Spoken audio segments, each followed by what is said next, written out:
For us, the cars are so fast, the aerodynamics are really a safety issue. It's not like you can just pen any design and then just apply it over the rest of the body.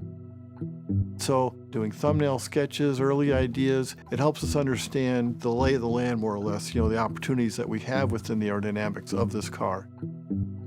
When you look at the new mid-engine Stingray, you can see the effect of aircraft design. Lean, purposeful surface development, and in particular, the aerodynamic aspects. In terms of the three elements that play a part in that, drag, of course, that's the efficiency of air going over the surface, cooling, and then downforce, keeping the vehicle stable. Those fundamentals were real important at the beginning. And once you nail those down, then it kind of gets into more of the sculpture of the car.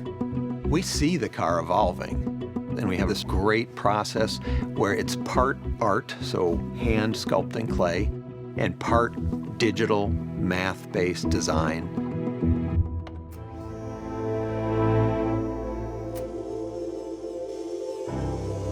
So we sculpt the car, then we scan it, and then we'll use numerically controlled machines to recut that surface back on the clay.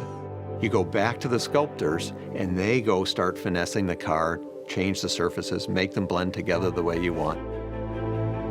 We started at the very front of the car. And at the very center of the front of the car is your highest wind velocity. We don't want a bunch of air under the car because that creates lift. So we have a bunch of air dams. This next car will have a hybrid rear spoiler that touches down in the middle and then flows air under it on the outboard corners.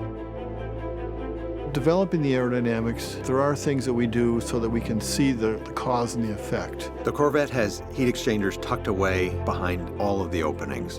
The air runs down the side of the car, and then we actually pump that air through the engine compartment, and it's evacuated through the rear wheel openings underneath the car and through vents that we have added to the hatch.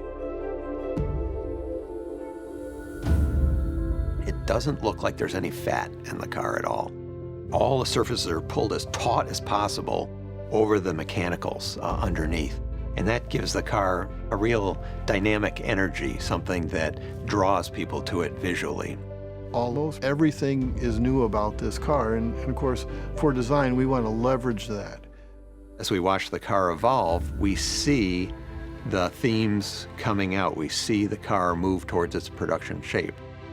We left no stone unturned.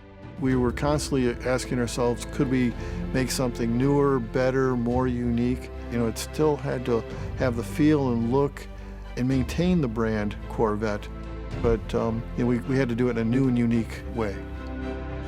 When I come in and see the sculptors and designers and engineers working around the clay model, stepping back, it's like watching a symphony orchestra with the interplay between all the different people to create a unique personality, a character, a soul for a vehicle that people will absolutely resonate with and love.